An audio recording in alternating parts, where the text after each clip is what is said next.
दोस्तों आज हम रीजनिंग के कुछ महत्वपूर्ण प्रश्नों को हल करेंगे।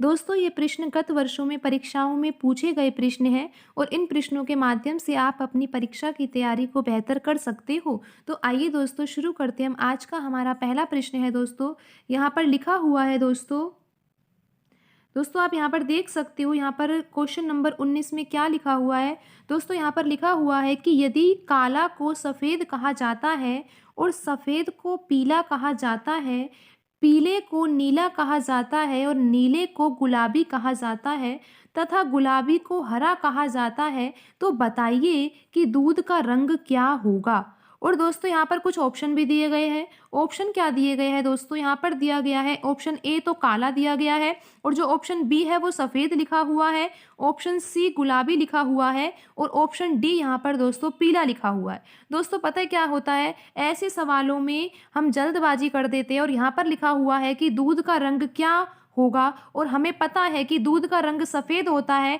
और हम यहाँ पर सफ़ेद पर टिक लगा देते हैं और जो कि हमारा बिल्कुल गलत आंसर होता है।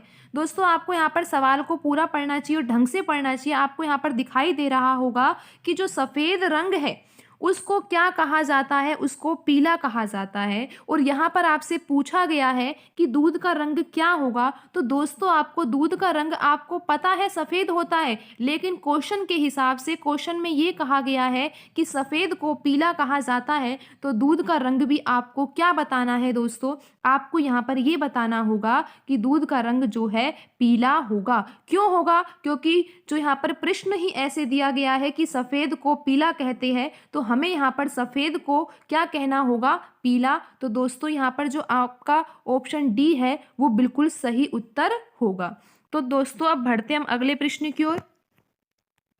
दोस्तों यहाँ पर अगला प्रश्न दिया हुआ है कि किसी कूट भाषा में ये FIGHT को इस प्रकार लिखा जाता है तथा TEARS को इस प्रकार लिखा जाता है, तो STAGE को उसी भाषा में क्या लिखा जाएगा। दोस्तों ये तो कूट भाषा है, इसमें तो आप आसानी से पता लगा सकते हो कि आपको जो यहाँ पर अल्फ़ाबेट दिए गए हैं STAG और E, इनको क्या लिखना है। दोस्तों आपको यहाँ पर दो शब्द पहले से ही दे रखे हैं, उन्हीं शब्दों में से आपको ये पता लगाना है कि आपका जो स्टेज शब्द है उसको आप किस तरीके से लिख सकते हो। तो दोस्तों आप यहाँ पर देख पा रहे हो कि यहाँ पर S लिखा हुआ है और दोस्तों आप यहाँ पर इन दोनों शब्दों में देखिए कि S कहाँ पर है। तो दोस्तों आप यहाँ पर देख पाओगे कि जो यहाँ पर टीयर्स लिखा हुआ है इसमें लास्ट में यहाँ पर S लिखा हुआ है।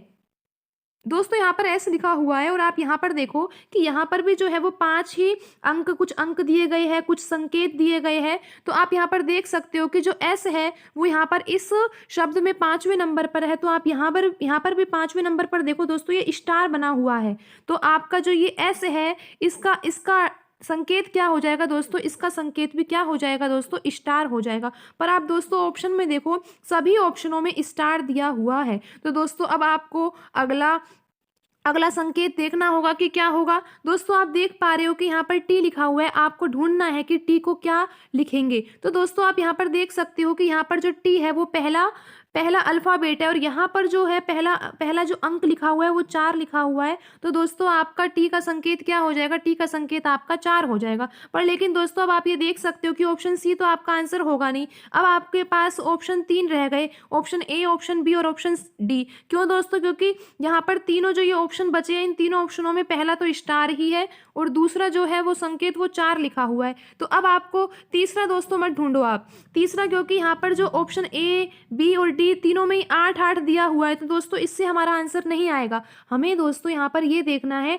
हमें जल्दी से जल्दी आंसर लेके आना है, तो हमें ऑप्शनों से लेके आना होगा दोस्तों आंसर। हमें यहाँ पर ये देखना है कि ऑप्शनों में कहाँ भिन्नता आ रही है और वही हमें संकेत पता लगाना है। तो दोस्तों आप यहाँ पर देख सकते हो कि जो यहाँ पर जो ये चौथे नंबर का जो ये अंक लिखा हुआ है, यहाँ पर जो ये संकेत दे रखे चौथे नंबर का जो संकेत है चाहे अंक है, ये तीनों ऑप्शनों में अलग अलग दे रखा है, तो हम यहाँ पर चौथा संकेत पता लगा लेते हैं और जिससे हमारा आंसर जल्दी से आ जाएगा। तो दोस्तों आप यहाँ पर देखो, जो ये स्टेज लिखा हुआ है इसमें चौथे नंबर पे जी लिखा हुआ है, तो हम देखते हैं कि जी को क्या किस संकेत में लिखना होगा। दोस्तों आप यहाँ पे देख पा रहे हो कि जी जो है वो यहाँ पर FIGHT में लिखा हुआ है, तीसरे नंबर पे लिखा हुआ है जी। और यहाँ पर तीसरे नंबर पे क्या लिखा हुआ है दोस्तों, परसेंट का चिन्ह बना हुआ है ये। तो आपका जो तीसरे नंबर को दोस्तों हमने यहाँ पे निकाला ही नहीं है, क्योंकि तीसरे नंबर पे तो 8 ही आ रहा है सभी में।